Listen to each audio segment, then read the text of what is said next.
Hello and welcome back to Let's Play Sword of Hope 2. This is the second of two videos where my mic cut out, so after this we'll be back to live recorded voiceovers. Anyways, so we have Mute now, who is a very nice addition to our formerly one-man party. He starts with no spells, but he only needs 3 experience to gain a level. So that will be happening very shortly. So now we should probably head back to the castle, and get attacked on the way, of course. Okay, now that we have more than just Theo in our party, we can get attacked by more than one monster at a time. We still get groups of 1 sometimes.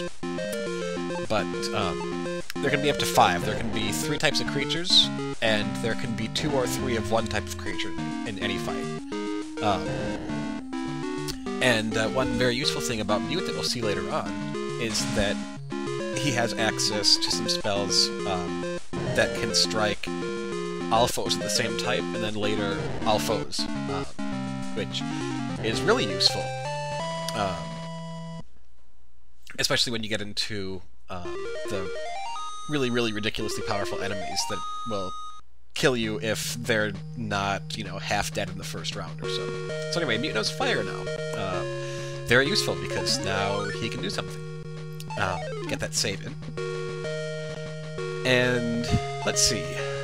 Hit the tree, see if we can find some wheat. Nope, no wheat. It's kind of weird how that happens. I mean, uh-oh, I think I might sneeze again.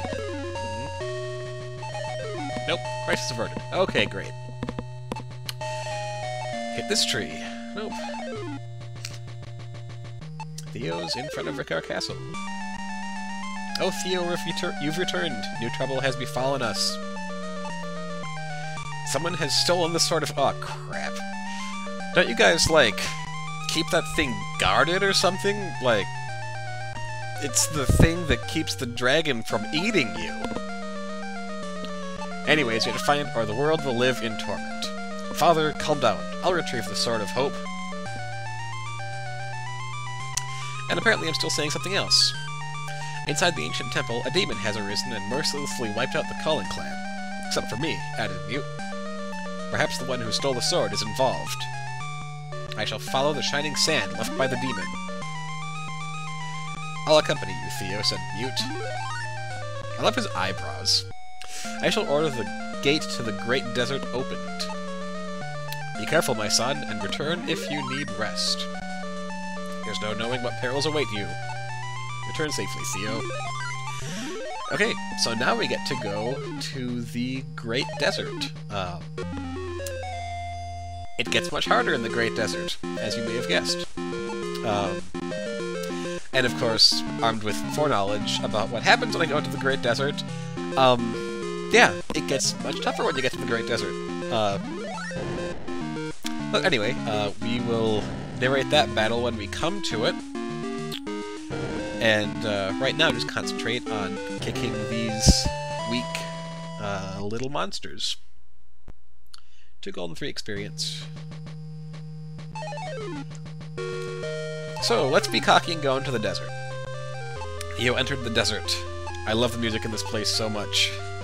The towers of Ricard Castle peek over the treetops. Look at the gate. An iron gate keeps out unwelcome visitors, unless they can climb like a 4-foot-tall gate, which they probably can. Let's get the gate. Alright, we found wheat. I like how it's always the wheat. Like, this is the only wheat you will find, and it deserves to have the in front of it, even though it'll happen about 100 times throughout the course of the game. One irritating thing about this, actually, is that even though I love the music, you'll find that every time you enter battle, the music will restart from the beginning of the loop. So with longer pieces, you'll really never hear the end.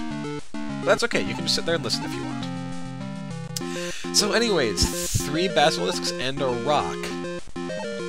Let's see how it goes. We've got Mute after all. Oh, no we don't.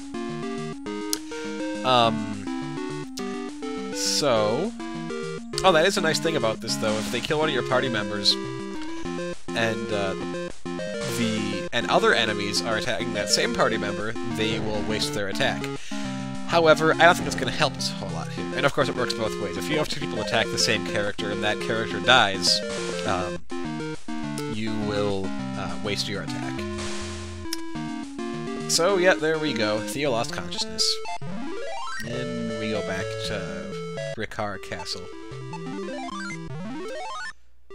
Everyone recovers maximum HP. Okay, great. So,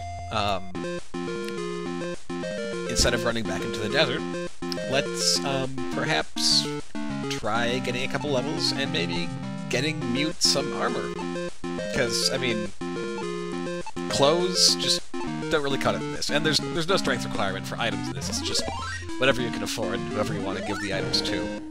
So, anyways, Mute strikes for 21 damage, not too shabby for a kid. Level 21 kid at that.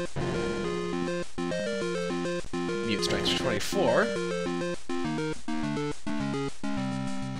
And then they get to attack us. Not a whole lot else to say about this, except for the... well, no, actually just not a whole lot to say about this. Ooh, ouch. 5 HP on Mute there. So yeah, let's get rid of that skeleton.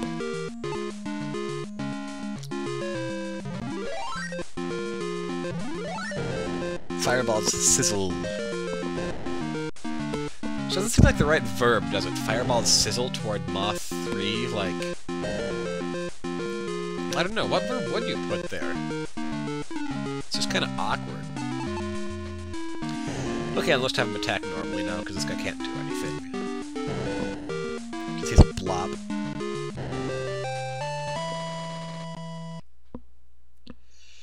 $5 gold, 8 experience. Ooh, Theo gains a level. And learns Dark. And Mute gains a level. And learns Stone. Okay, Dark, I believe, makes the opponent flail around in the dark sometimes when they try to attack, but it may just reduce accuracy, not positive. Stone is interesting in that instead of actually paralyzing the enemy, it makes them take damage from their from moving stone limbs every time they make an attack.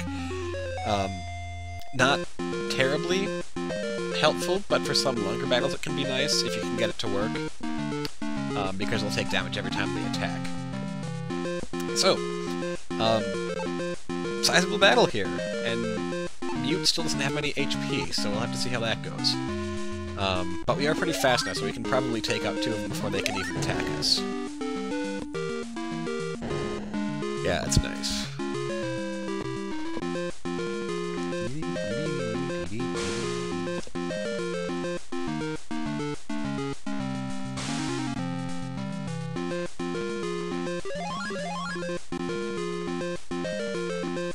Strikes Theo.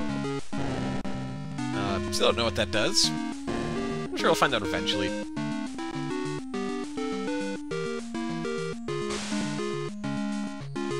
Huh. Oh, that skeleton's a pansy. Okay, and I just waver indecisively between targets. There we go. Not terribly sure what else to say here. Battle that's going on. We're winning, we're getting experience, we're getting gold. Theo is now level per, because it shows status effects over your level if you're affected. Skeleton strikes again. He gets hit by 1.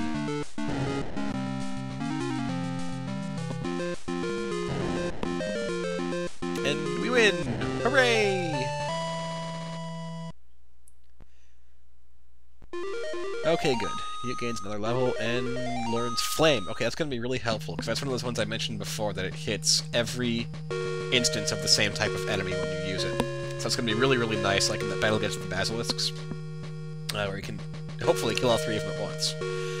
But we're coming up on time here, so we're going to have to leave it at that. You're watching Let's Play Sword of Hope 2, and this is Archon Ambrosius signing off. Thanks a lot, and tune in next time.